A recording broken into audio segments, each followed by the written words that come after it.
Bismillahirrahmanirrahim. Assalamualaikum warahmatullahi wabarakatuh. Perkenalkan, nama saya Dina Alivia dengan NPM 207006084 dari kelas C, Prodi Informatika tahun 2020.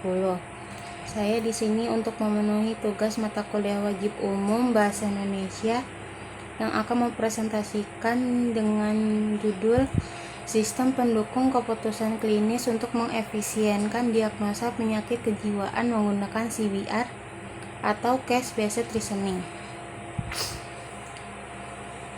Lanjut ke materinya yang akan saya bahas. Yang pertama yaitu apa itu gangguan kejiwaan. Gangguan kejiwaan merupakan penyakit yang sering dijumpai pada semua lapisan masyarakat dan dapat dialami oleh siapa saja dan di mana saja. Macam gangguan kejiwaan antara lain adalah gangguan skizotipal, gangguan waham, gangguan disosiatif, gangguan skizofrenia, dan lain sebagainya. Gangguan disosiatif merupakan gangguan adanya kehilangan dari integrasi normal. Lanjut, kita akan bahas gangguan skizofrenia. Gangguan skizofrenia merupakan penyakit kejiwaan yang sering terjadi. Akan tetapi, tidak ada sistem pendukung keputusan klinis untuk mengefisienkan diagnosa penyakit skizofrenia. Menggunakan CBR dengan kedekatan nearest neighbor, sehingga setiap konsultasi mengalami kesulitan karena terbatasnya dokter dan membuat diagnosa kurang efisien dalam penanganannya. Terwujudnya sistem untuk mendukung keputusan pakar agar mengefisienkan diagnosa menggunakan metode CBR dengan metode kedekatan nearest neighbor. Pembentukan pengetahuan dilakukan dengan menggunakan penilaian berbasis kasus berdasarkan kemiripan pada kasus-kasus terdahulu dengan metode nearest neighbor. Pengetahuan yang dibentuk tidak hanya diperoleh langsung dari pakar, tetapi dari kasus diagnosa yang tersimpan dalam data rekam medis. Sistem yang dibangun merupakan implementasi dari penilaian berbasis kasus, di mana dengan CBR pemecahan kasus baru dilakukan dengan mengadaptasi solusi dari kasus-kasus yang lama yang sudah terjadi. Lanjut. Pada penelitian tersebut menggunakan metode penelusuran forward chaining dan metode kepastiannya menggunakan Debster-Sever. Digunakan 8 gangguan dengan 68 gejala dan menggunakan 7 terapi oral serta 7 terapi psikososial. Sistem dapat bereaksi seperti seorang pakar, sehingga sistem ini digunakan menjadi media konsultasi atau rekam medis sementara. Dalam pembuatan aplikasi menggunakan Microsoft Visual Basic 6.0. Metode penelusuran yang digunakan adalah forward chaining yang dapat bereaksi seperti seorang pakar. Sistem dapat mendiagnosa 8 gangguan kejiwaan disertai dengan informasi yang terkait dari penyakit tersebut. Sistem ini diimplementasikan menggunakan bahasa program Visual Basic 6.0, yaitu untuk menyelesaikan suatu masalah seperti layaknya seorang pakar. Dengan sistem pakar kejiwaan ini, user dapat memperoleh penjelasan dan konsultasi tanpa harus melibatkan seorang pakar secara langsung. Tahapan dalam analisa proses ini dilakukan dengan menggunakan forward chaining dengan konsep pohon keputusan untuk menghasilkan sebuah info tentang gangguan kejiwaan, kecemasan, fobia. Sistem ini diimplementasikan menggunakan bahasa PHP dan MySQL. Tipe kecemasan fobia yang digunakan berjumlah 4 dengan 28 gejala dan menggunakan 4 terapi. Lanjut. Kita ke sistem pendukung keputusan klinis. Sistem pendukung keputusan kesehatan atau SPKK adalah SPK yang diterapkan untuk manajemen kesehatan. Secara definitif, SPKK adalah aplikasi perangkat lunak yang mengintegrasikan informasi yang berasal dari pasien, yaitu karakteristik demografis, klinis, dan sosial psikologis. dengan berbasis pengetahuan untuk membantu klinisi dan atau pasien dalam membuat keputusan kesehatan. Lanjut, kita akan membahas CBR. CBR itu adalah case-based reasoning. Metode case-based reasoning adalah metode untuk membangun sistem pakar dan pengambilan keputusan dengan kasus yang baru berdasarkan solusi dari kasus-kasus sebelumnya. Konsep dari metode case-based reasoning ditemukan dari ide untuk menggunakan pengalaman yang terdokumentasi untuk menyelesaikan masalah yang baru. Proses pada CBR atau case-based reasoning secara umum terdapat 4 langkah. Proses dengan metode case-based reasoning yang pelaksanaannya berupa siklus yang ada di PowerPoint saya. Saya akan menjelaskan satu persatu proses CBR-nya.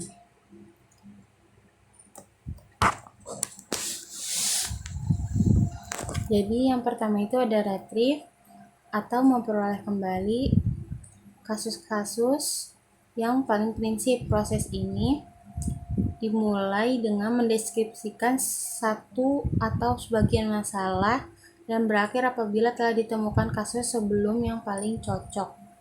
Yang kedua ada reuse.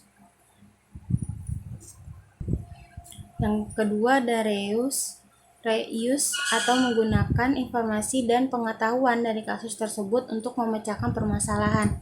Proses reuse dari solusi kasus yang telah diperoleh dalam konteks kasus baru difokuskan pada 2 aspek, yaitu yang pertama, perbedaan antara kasus yang sebelum dan sekarang.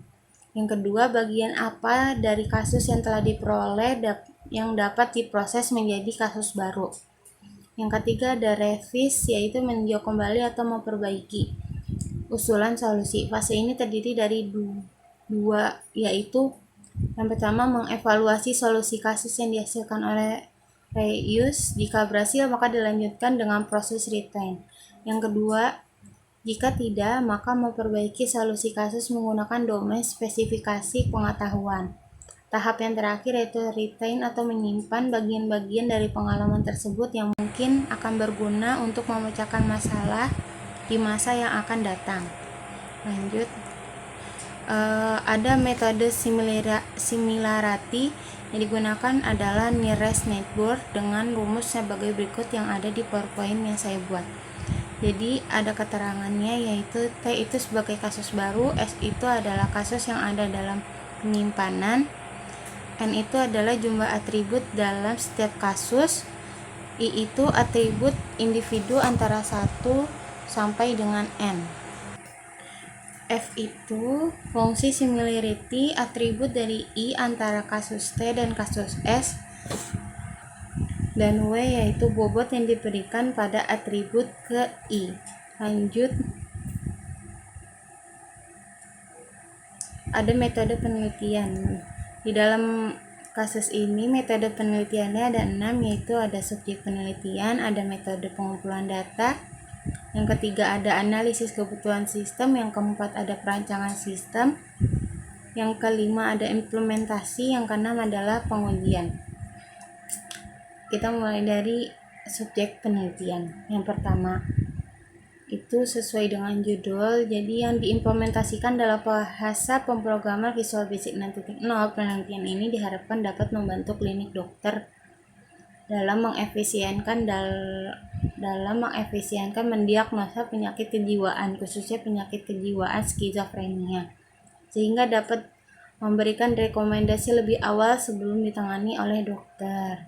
Yang kedua yaitu metode pengumpulan data, di mana di dalam melakukan penelitian ini akan digunakan cara-cara penelitian dengan metode pengumpulan data sebagai berikut. Yang pertama ada studi kasus, yang kedua ada wawancara, yang ketiga ada observasi, yang ketiga yaitu analisis kebutuhan sistem. Analisis kebutuhan sistem ini merupakan tahap untuk menentukan klasifikasi data yang akan mendukung perancangan basis data untuk mempermudah pengaksesan program yang akan dibuat. Adapun langkah-langkah yang akan dibuat pada tahap ini yaitu pengumpulan data, pendeskripsian data. Lanjut, yang keempat itu ada perancangan sistem. Perancangan sistem ini meliputi perancangan desain interface yang akan digunakan sebagai fasilitas dialog antara sistem dengan user. Yang kelima, ada implementasi. Dalam sistem ini didesain yang telah dibuat dikodekan dengan menggunakan salah satu bahasa pemrograman, yaitu Visual Basic 6.0 yang akan diterapkan di klinik praktek dokter.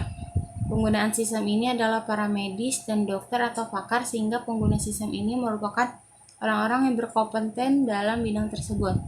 Yang keenam, yaitu tahap terakhir dalam metode penelitian, yaitu pengujian. Pengujian program ini pada sistem yang digunakan menggunakan metode black box test, white box test, dan uji statistik hipotesa Mian dengan melakukan pretest dan post-test. Lanjut, hasil dan pembahasan. Di sini saya akan menjelaskan apa saja hasil dan pembahasan dari sistem CBR ini. Yang itu, yang pertama ada tampilan menu data utama. Tampilan menu utama merupakan halaman utama dalam menjalankan program aplikasi. Pada halaman aplikasi ini terdapat beberapa menu. Gambar tampilan menu utamanya ada di PowerPoint-nya saya buat. Lanjut, yang kedua ada from login. Sebelum masuk ke menu data dan menu data utama,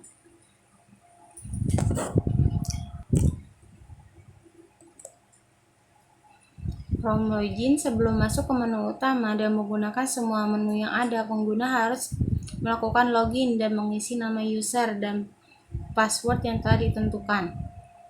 Tampilannya ada di PowerPoint yang saya buat. Lanjut, ada from aturan. From aturan adalah formulir yang digunakan untuk melakukan penyetingan aturan dasar penyakit skizofrenia berdasarkan informasi yang diperoleh dari pakar berdasarkan aturan penyakit skizofrenia. Lanjut, yang keempat itu ada from revisi kasus. Adalah formulir yang digunakan untuk melakukan perubahan data-data kasus hasil diagnosa. Perubahan atau revisi hanya dapat dilakukan oleh pakar, bukan oleh user. Lanjut ke from input data pasien. Proses input data pasien hampir sama dengan input data gejala dan data penyakit. Perbedaannya terletak dari jenis data yang digunakan, yaitu data pasien. Lanjut, proses konsultasi berbasis CBR, yaitu yang pertama ada tahap retrieve. Adalah tahap di mana sistem akan menerima input atau masukan berupa data gejala yang akan dicari kesamaannya dengan gejala pada kasus sebelumnya. Yang kedua ada tahap reuse. Adalah tahap sistem memanggil kembali informasi kasus yang terdahulu yang pernah terjadi berdasarkan kasus yang paling mirip dengan kasus yang dialami oleh user yang ditunjukkan dengan similarity tertinggi. Lanjut, ada yang terakhir yaitu tahap revise dan tahap retain. Tahap revise adalah tahap sistem untuk melakukan perubahan basis kasus dengan kasus yang baru. Selanjutnya data tersebut akan disimpan ke dalam basis kasus. Proses ini dinamakan tahap retrain atau penyimpanan kembali. Tahap revise dan retain terlihat pada from kasus di atas. Selanjutnya user bisa melakukan pencetakan hasil diagnosa menggunakan tombol cetak. Lanjut, output system. Aplikasi sistem pendukung keputusan. Ada output system. Aplikasi sistem pendukung keputusan memiliki beberapa output yang dapat dicetak ke media pencetak atau printer dan dilihat oleh user. Beberapa output sistem antara lain adalah cetak hasil diagnosa, menu tentang aplikasi, dan menu about. Itu yang pertama ada cetak hasil diagnosa. Adalah keluaran dari sistem hasil dari proses diagnosa. Hasil diagnosa sebelum di-print akan ditampilkan dalam bentuk pracetak atau preview. Yang kedua ada menu tentang aplikasi. Form tentang aplikasi ini berisi tentang maksud serta kegunaan program aplikasi ini dibuat. Yang 3. Ada menu programmer. Form programmer berisi tentang data diri programmer meliputi nama, NIM, jurusan, dan universitas. Jadi kesimpulan dari yang saya presentasikan ini yaitu berdasarkan penelitian dan hasil pengujian telah dilakukan, maka dapat disimpulkan. Yang pertama, sistem ini mampu mengefisienkan proses diagnosa dengan menghitungkan kedekatan antara kasus lama dengan kasus yang baru berdasarkan gejala seorang pasien menggunakan metode kedekatan nearest neighbor. Yang kedua, penelitian ini menghasilkan sistem pendukung keputusan klinis yang dapat digunakan untuk melakukan diagnosa awal terhadap penyakit kejiwaan skizofrenia. Cukup sekian yang dapat saya sampaikan, semoga bisa bermanfaat bagi kita semua. Terima kasih yang sudah menonton. Wabillahi taufiq wal hidayah. Wassalamualaikum warahmatullahi wabarakatuh.